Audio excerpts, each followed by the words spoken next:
Y esto es algo que es totalmente imposible, porque la resolución está escrita en términos políticos. El concepto de operación es una declinación en términos militares.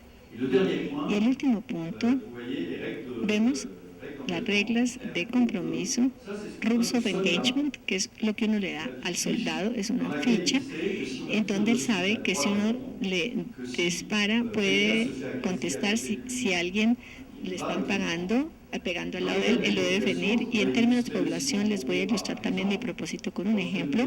Cuando estábamos en Herzegovina, había masacres entre serbios, croatas y musulmanes, y un comandante de batallón le preguntó a mi general, ¿qué puedo hacer?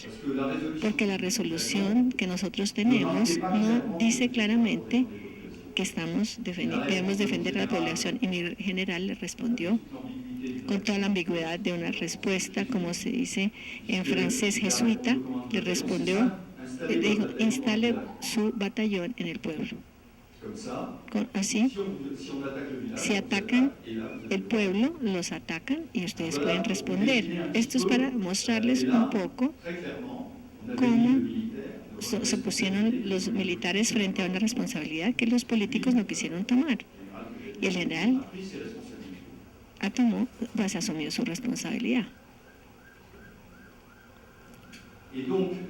Entonces, ilustro esto con esta diapositiva. Primero, el derecho internacional. Este es el Consejo de Seguridad de las Naciones Unidas que marca a dónde debe ir. Segundo, la responsabilidad de la gente sobre el terreno, que debe estar escrita en los conceptos de operaciones que se le dan al comandante de la fuerza. Y todo esto en un contexto mediático en donde todos los errores, todas las fallas van a ser explotadas sistemáticamente. Y no voy a juzgar esto. El jefe militar sabe que mediáticamente su acción va a estar bajo el proyector, bajo la luz.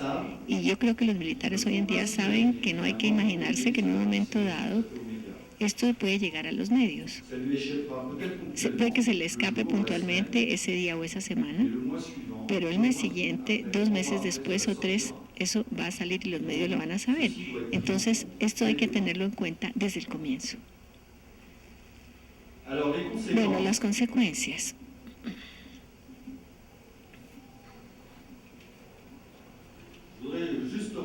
Voy a recordar, no sé, Marshall, el mismo señor que decía que mantener la paz no es un trabajo para los soldados, sino únicamente los soldados lo pueden hacer. El mantenimiento de la paz es desplegar las Fuerzas Armadas, no solamente, hay muchas otras cosas que hacer, pero es el despliegue de las Fuerzas Armadas. El despliegue de las Fuerzas Armadas no es una forma normal de regular las crisis. Y esto hay que tenerlo claro, es decir, que en el momento que la decisión política se tomó de desplegar Fuerzas Armadas, deben medir y calcular todas las consecuencias.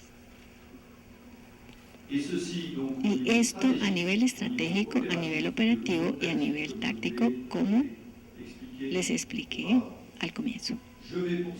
Para esto les voy a dar un ejemplo que viví de muy cerca cuando estaba en el Consejo de Seguridad de las Naciones Unidas.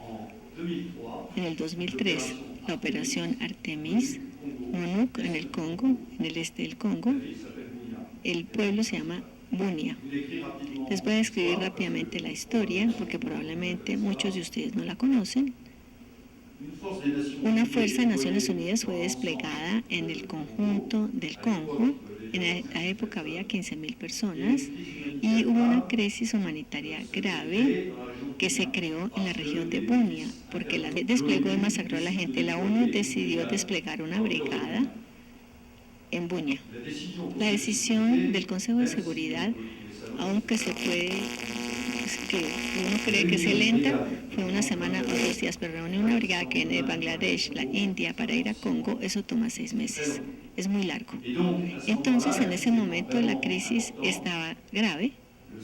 El secretario general de la ONU, el señor Kofi Annan, tuvo la idea, se le ocurrió decir, la Unión Europea tiene medios, en ese momento hablemos con la Unión Europea. Entonces se dirigieron a la Unión Europea y le pidieron si podía durante un cierto tiempo desplegarse para asegurar la seguridad de la población por allí. Entonces la Unión Europea aceptó y Francia tomó la cabeza de esa operación y puso como 85% de los soldados. Entonces es una operación de la Unión Europea en el seno de una operación de la ONU y conducida por Francia. En conclusión, ¿qué quiere decir esto? Una ilustración de lo que les presenté antes. En el Consejo de Seguridad hay que sacar una resolución. En esta resolución había que a la vez asegurar la protección de la población y asegurarse que los soldados que iban a ser desplegados allí iban a estar en condiciones convenientes para que pudieran a la vez cumplir la protección de la población y que no estuvieran en situación de indecisión y dificultades donde tuvieran que hacerse muchas preguntas. ¿Eso qué quiere decir? Que en la resolución del Consejo de Seguridad había que precisar las cosas. En ese momento yo era consejero militar, entonces mi papel era mi papel. Tuvimos una discusión muy larga sobre los límites. Esto les va a parecer curioso, pero para referirlos a la resolución precedente, era el sitio donde se desplegaban las fuerzas y sus límites de sus medios. Es muy vago, pero el problema era en dónde. Pues habíamos escogido un término suficientemente preciso que era Bunia y alrededores. Y cuando queríamos hablar de los alrededores, a dónde marcamos y dónde picamos, y como en Francia uno utiliza la disuasión, no dice que si diseña el sitio a partir de la cual las fuerzas no pueden parar, eso no va a funcionar. Entonces hay que ser poco estrictos para que funcione. Entonces eso fue lo que se marcó en la resolución del Consejo de Seguridad. Luego esto fue discutido en Bruselas porque los 27 países deben decidir sobre una acción común. Entonces allá los 27 discutieron y impusieron el reglamento que va a permitir a estas fuerzas desplegarse. Y luego la responsabilidad. En el caso de Puno, la responsabilidad nacional es evidente porque es Francia la que era el piloto. Entonces era ella la que aseguraba la mayoría de los riesgos. Entonces era ella la que redigía las reglas de compromiso que representaba a la ONU, que decía, esto es lo que vamos a hacer con la Carta de la ONU y había que aplicarlas. Pero también recuerdo el último punto, el comandante de operaciones. Aquí me dirijo a los estudiantes y a los militares. Un comandante de operación no es un trabajo normal, porque el comandante de operaciones, en esa época, en el Consejo de Seguridad, los 15 embajadores visitaron el Congo y con el embajador de Francia, a Xavier, tuvimos la idea de llevarlos directamente a Bunia. Yo me aseguré que hubiera una seguridad suficiente para la seguridad del Consejo de Seguridad y sus miembros, es decir, 56 soldados.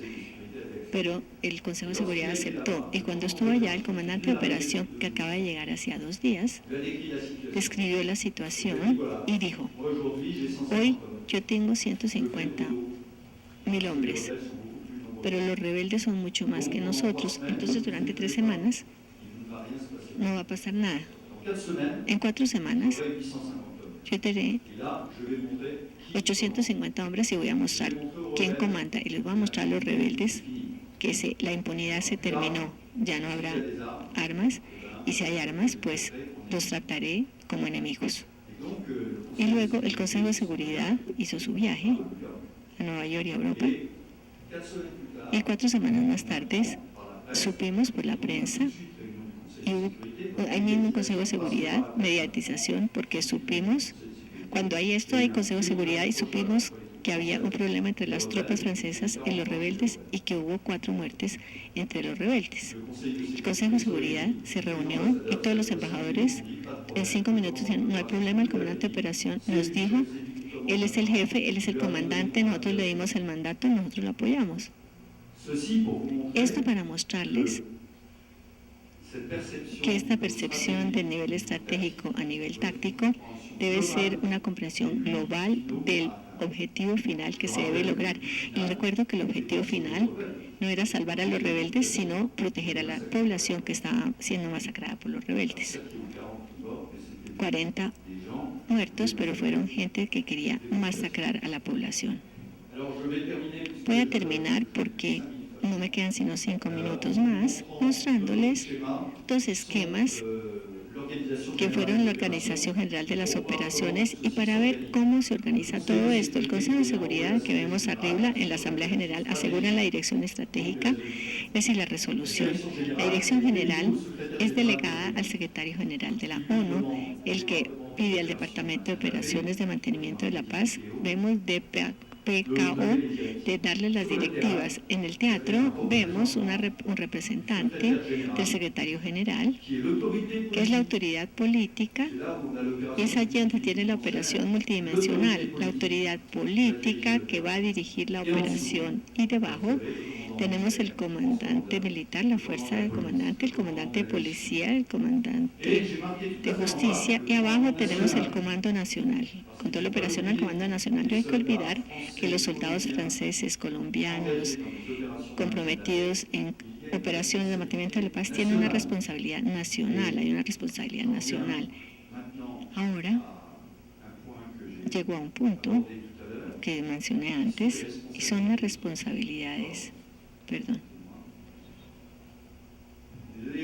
Las responsabilidades nacionales se aplican a todo nivel. En Nueva York, Colombia como Francia tiene una representación permanente que es capaz de actuar en el Consejo de Seguridad, en la Secretaría, para hacer aplicar las medidas que desean para sus contingentes. En el terreno, el representante especial y la fuerza comandante tienen un comandante de contingente que puede actuar directamente en pro del contingente. ¿Y por qué todo esto? Porque la judicialización tiene un límite y la responsabilidad de los soldados son responsabilidades nacionales. Sigue siendo un soldado colombiano, un soldado francés en una operación, siempre está bajo la responsabilidad de su gobierno, y cuando las cosas contrarias a lo que dice la resolución ocurren, son las autoridades nacionales las que toman o deben asumir la responsabilidad para sancionar a la gente que transgredieron las reglas que se les habían impuesto. Les recuerdo que nosotros, las Naciones Unidas, somos el conjunto de naciones, y quienes tomaron estas decisiones fueron para el bien del Consejo de Seguridad. Esto concluye mi charla, que quería ilustrar el hecho que la protección de los civiles en los conflictos se ha convertido en el centro del tema, y que está en el centro de la reflexión militar en el corazón de las operaciones de mantenimiento de la paz. Ya no vamos a ver más resoluciones que no traten de todos estos aspectos. Muchas gracias.